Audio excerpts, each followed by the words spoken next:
Viewers, আসসালামু আলাইকুম। Bangladesh computer and technical ইনস্টিটিউটের পক্ষ থেকে সবাইকে আন্তরিক শুভেচ্ছা। আজকে টিউটোরিয়াল আমরা শিখব কিভাবে ব্যাকগ্রাউন্ড পরিবর্তন করা যায়। শুরু করা যাক। শুরুতে আমরা একটা পিকচার ওপেন করব। তারপর যে পিকচারটা নিয়ে আমরা কাজ করতে যাচ্ছি, তো এই ব্যাকগ্রাউন্ডটি এখানে। তো এটা ব্যবহার করার জন্য আমার যেটা করতে হবে, প্রথমত যে আমরা এই ব্যাকগ্রাউন্ডে আসি। আমরা এই যে ম্যাপটি আছে এটাকে সিলেক্ট করব।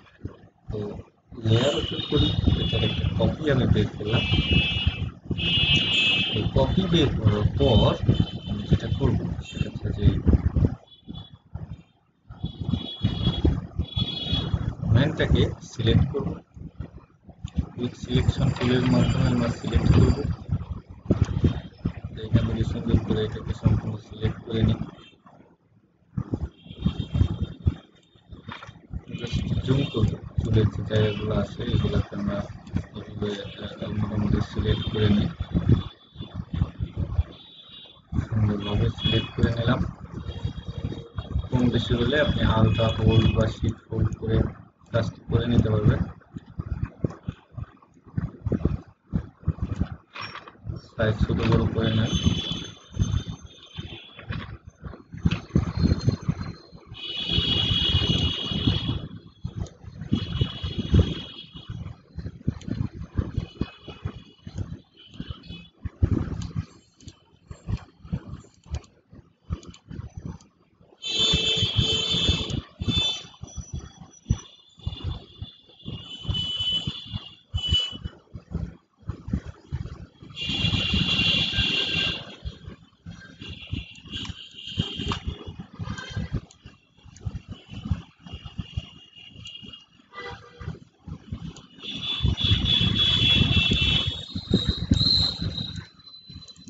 দেন সিলেক্ট করার পর থেকে নতুন লেয়ারে নিয়ে আসবো এবং এই ব্যাকগ্রাউন্ডটাকে এটা নিচে রাখবো। দেন কিছুটা দেখতে এরকম হবে, তবে আমাদের যেটা করতে হবে সেটা হচ্ছে যে আমরা এটা করে নিয়ে আসি। এটা সিলেক্ট করে, তো এই যে মার্কসটি আছে এই পর্যায়ে যেটা করবো এটাকে ডিলিট করে দিই। এটা ওপেন রাখলাম। এখন এইখান থেকে আপনার অ্যাডজাস্ট করে নিতে হবে কোন জায়গাগুলোতে প্রবলেম আছে, যেমন এই জায়গাগুলো আরো স্মুথ ক্লিয়ার করে নিতে চাচ্ছেন। ব্রাশ ব্যবহার, এই ব্রাশগুলো আমি সামনে শুরু করতেছি। ঠিক যে কোনো জায়গা যদি মিস হয়ে থাকে সেই জায়গাগুলো আমি এখানে নিয়ে আসবো। আবার এক্সপ্রেস করে আমরা এখানে কিছু জায়গাগুলো ক্লিয়ার করে নেব। জাস্ট অ্যাডজাস্ট করে নিচ্ছি আমরা এখান থেকে। অপাসিটিটা একটু কমায় দিয়ে দেন এখানে কাজটা করবো।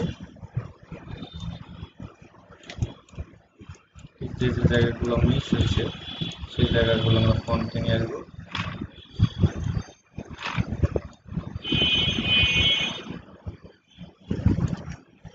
দেন জুমটা কমায় দিলাম, তাহলে পিকচারটা এরকম দেখতে হবে।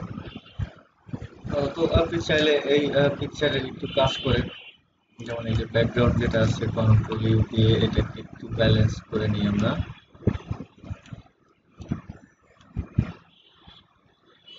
হালকা ব্যালেন্স করে দিলাম। দেন এটা হচ্ছে যে ব্যাকগ্রাউন্ড পরিবর্তন করার খুব সহজ একটা ধাপ। আপনি এইভাবে যে কোনো পিকচারের ব্যাকগ্রাউন্ড পরিবর্তন করতে পারবেন। তো এটা ছিল আজকের টিউটোরিয়াল। পরবর্তী টিউটোরিয়াল দেখার আমন্ত্রণ রইলো। আজকের পর্যন্ত, আল্লাহ হাফেজ।